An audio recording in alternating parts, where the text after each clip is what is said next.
পশ্চিমবাংলার মাটিতে এমন একজন নেতা সকালে কোন দল করে আর সন্ধ্যায় কোন দলে যায় সে নিজেও জানে না।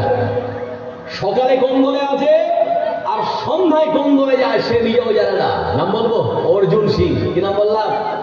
কথা বলো না। কি নাম বললাম? অর্জুন সিং। কখন তৃণমূলে কখন বিজেপিতে সে নিজেও জানে না। এখন কোন দলে আছে ওকে জিজ্ঞেস করে তো নিজেও বুঝতে পারে না যে আমি কোন দলে আছি। এই মাথা মোটা কলকাতার মাটিতে এক সভা মঞ্চে দাঁড়িয়ে প্রকাশ্য জনসভায় তার নেতা নেত্রীরা পিছনে বসে আছে আর সেখানে মন্তব্য করছে ইসলাম ধর্মে ধর্ষণ করাটা বড় কোনো অপরাধ নয়। বুঝতে পারছেন কি বলছি? ইসলাম ধর্মে ধর্ষণ করাটা বড় কোনো অপরাধ নয়। বিজেপির একজন নেতা বলছে যার নাম অর্জুন সিং। এটা আপনারা বিশ্বাস করেন? কথা বলেন। এটা আপনারা বিশ্বাস করেন? ইসলাম কি ধর্ষণের অনুমতি দিয়েছে? হেনা বলেন না, দিয়েছে কি?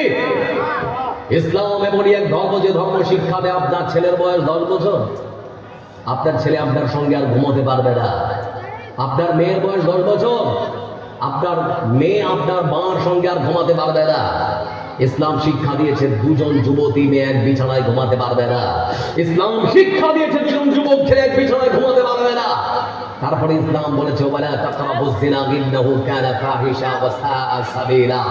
ব্যভিচার করা দূরের কথা, ব্যভিচারের ধারের পাশেও যাওয়া যাবে না। ইসলাম ব্যভিচারের ধারের পাশে যাওয়াকে কঠোরভাবে নিষেধ করতে পারে।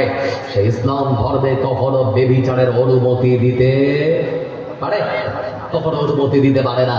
এই জন্য এই সমস্ত নেতাদেরকে বলি, নেতারা আপনারা আপনার ধর্ম নিয়ে থাকুন ভাই, আমাদের ধর্ম নিয়ে নাক ঘোলাবেন না। তাহলে আপনাদের ধর্মের মধ্যে ধর্মীয় বর্ণ প্রথাকে যদি খুলতে শুরু করে দেয় তাহলে পরে আপনি টিকতে পারবেন না। আপনারা জানেন হিন্দু ধর্মের ধর্মীয় বর্ণ প্রথাকে প্রধানত 4 ভাগে ভাগ করা হয়েছে। একটু আমার সঙ্গে বলুন কয় ভাগে? 4 ভাগে।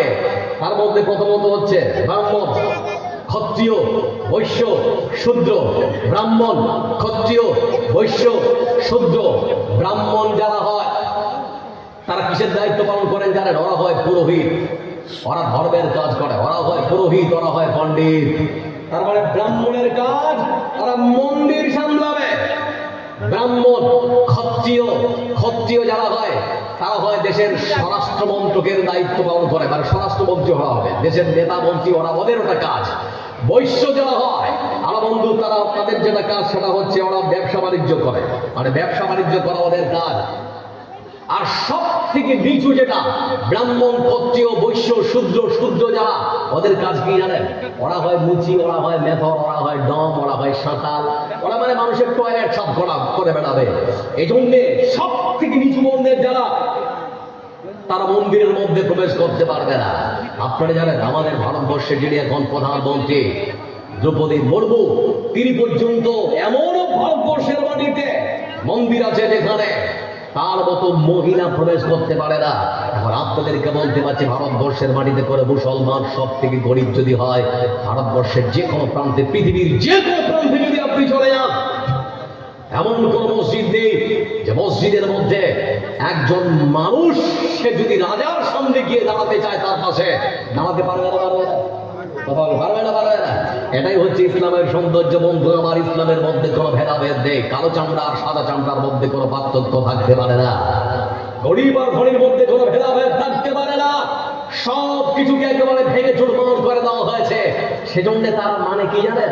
যারা ব্রাহ্মণ তারা ভগবানের মুখ থেকে বেরিয়ে এসেছে, যারা ক্ষত্রিয় তারা ভগবানের বাহু থেকে এসেছে, যারা বৈশ্য তারা ভগবানের উরু থেকে সৃষ্টি হয়েছে, যারা শূদ্র তারা ভগবানের পায়ের তলা থেকে এসেছে।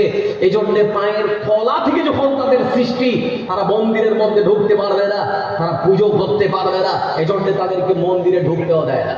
কিন্তু আপনার গ্রামের সব থেকে গরিব মানুষটা মসজিদের মধ্যে গিয়ে ইমামের পেছনে সব থেকে কোটিপতি মানুষটার পাশে দাঁড়াতে পারে, কেউ বাধা দিতে পারবে না। পারবে? পারবে না। এ হচ্ছে ইসলাম। ইসলাম শিক্ষা দিয়েছে পৃথিবীর মানুষকে সততা, নম্রতা, ভদ্রতা, মানবতা, মানব সেবার শিক্ষা দেয়। এজন্য ইসলাম বলেছে যারা ছোটকে স্নেহ করে না, বড়কে সম্মান আর মর্যাদা দেয় না, ওরা আমার দলের হতে